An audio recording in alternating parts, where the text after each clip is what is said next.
You got to give it up to San Diego.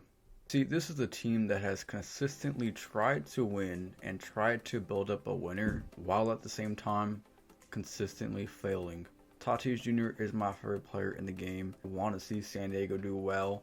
Not better than the Dodgers at any point, but I kind of root for them a little bit. All that aside, we are going to talk about the most bipolar team in baseball, San Diego Padres. Look at the A.J. Preller era in San Diego. A.J. Preller, one of the well-known GMs in the game of baseball, was hired by the San Diego Padres in 2015. He took over a team that wasn't very good. Immediately when he stepped into the scene, made some splashes to help this team get better. Heading into the 2015 season, where he acquired Dodger legend Matt Kemp. Matt Kemp was acquired in a trade with the Dodgers that sent Yasmani Grandal to the Dodgers. And I think the Dodgers got the better of that deal. Grandal was pretty good for LA. Kemp was traded like a couple of seasons later, so he didn't really last that long in San Diego. He also added Derek Norris, Craig Kimbrell, BJ Upton, a ton of guys during that 2015 season. A ton of guys that were really good. Padres really went all in, and we had not seen that from the Padres in the years past. Really acquiring a bunch of free agents, signing a bunch of guys, and kind of going for it. And a lot of people had high expectations of that team. If you remember that 2015 season, a lot of people were really high on the Padres. I remember the Padres falling flat on their head. I remember going to the last game of the season, Dodgers and Padres. Clint Kershaw recorded his 300th strikeout of the year, a monster 2015 season for Clint Kershaw. I remember sitting there in the upper deck looking at this Padres team on the field like, wow, this was a rough season for them. It was a really rough year for them, and they had high expectations, and they just failed as a team. 2016, they hosted the All-Star game that year in San Diego at Petco Park. They hosted the All-Star game, changed their jerseys up for a year, and in that same year, they also acquired Fernando Tatis Jr. from the Chicago White Sox. Tatis Jr. wouldn't come up into the big leagues until a few years later. They did acquire Tatis Jr. in that season from the White Sox. James Shields historically going the other way to Chicago. 2017 comes around, they go through a whole new rebrand. Some of my favorite jerseys in Padres history, those 17 to 19 jerseys.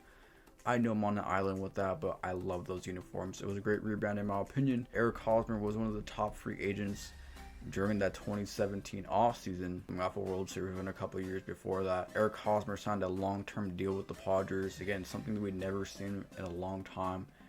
A big name player at the time signing a long-term deal with the San Diego Padres.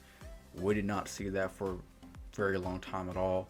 And Hosmer, I know a lot of Padre fans don't think highly of Eric Hosmer to this day. He just retired actually like a month ago. Eric Hosmer kind of got this culture started. I believe he deserves a little bit more flowers for that because he got the culture started in San Diego. That's just my opinion. I really think Hosmer jump-started the go for it mentality, or the popular thing to side with the Padres. I think Hosmer was a big part of that. Padres still not a really good team at that time. Hosmer signing, there was no plans to really be a contender. It was a long-term thing to build it up. 2018 season for the San Diego Padres was not a very memorable one, as they had the second worst record to date over the last 20 seasons. Going back to 2004, the Padres' 66 wins is the second worst. But 2018, they really struggled. Andy Green, one of the great Padre managers, if you will, kind of guided the rebuild. And it doesn't get enough credit either for kind of guiding the rebuild. Talking about it's about winning games and it's about winning series. Remember that post-game quote after the fight against the Dodgers. Built this culture up as well with the Padres. So a lot of guys that don't get talked about a lot. 2019 is where we really see the Padres take that next step into becoming a competitive team. Even though they didn't finish out the year very competitive at 70 and 92, it was a competitive team, especially during the first half of the year. I think they were like up there in the standings with the Dodgers at the All-Star break. They're like 5.5 games out. I remember like people were talking about the Padres and being good, and they just fell off a cliff in the second half. Storyline with the Padres. It's the offseason where we see Manny Machado sign with the Padres going in 2019. He signs a huge contract and got extended this past year as well. And Tatis Jr. also makes his major league debut in 2019, and unfortunately he got injured and had to cut his season short in half. All of a sudden you have a left side of the infield to build around for your future. Things to build on going into the next year, where they, in 2020, the short season,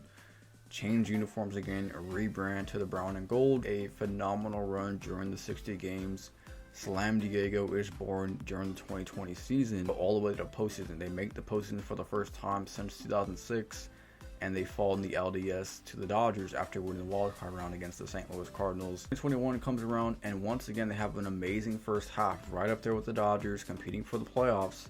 And then after the All-Star break, they just take a huge fall off of the cliff, and they missed the postseason after having a monster first half. Tatis had like 40 home runs in 2021, ending the year at 79 and 83. 2022 comes around, and that is where Fernando Tatis Jr. a bad year. Let's just call it a bad year. He misses all of 2022. Really wasted year for Tatis. And the Padres, though, build off of that. They come together as a ball club.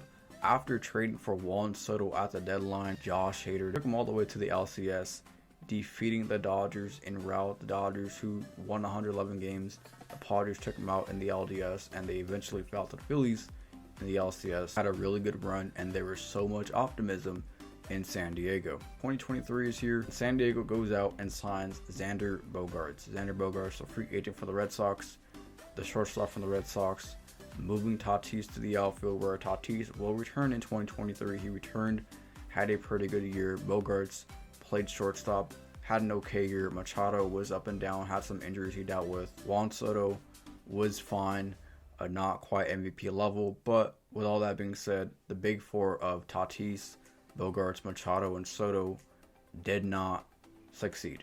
And that was the whole storyline going into the last year of the big four of San Diego. This is going to be an insane lineup, insane team, great rotation, and they just flopped. Once again, they just flopped, kind of similar to that 2015 season with much higher expectations. They completely flopped, missed the playoffs altogether, did not sell at the deadline. Here we are now, Padres season about to begin in 2024. They trade Juan Soto this offseason to the New York Yankees, get back Michael King, who I like a lot, and they also acquired Dylan Cease, who I like a lot as well, and you guys have known that on my channel. I'm a big Dylan Cease guy, so seeing him up with the Padres, that is a huge move for San Diego. I like that move a lot. Dylan Cease is a really good pitcher in my opinion. Definitely top 15 for me in all of baseball, and I think it'd be really good with the Padres, and that really gives them good pitching to match up with the Dodgers. What do you think of AJ Preller's tenure with the Padres and the Padres franchise overall? Again, searching for the elusive World Series title. Will we ever see the Padres win a World Series? And what do you think their outlook is for 2024? Personally, for me, I think the Padres can make the playoffs. They made the playoffs in 20 and 22, and guess what? 2024 is an even year.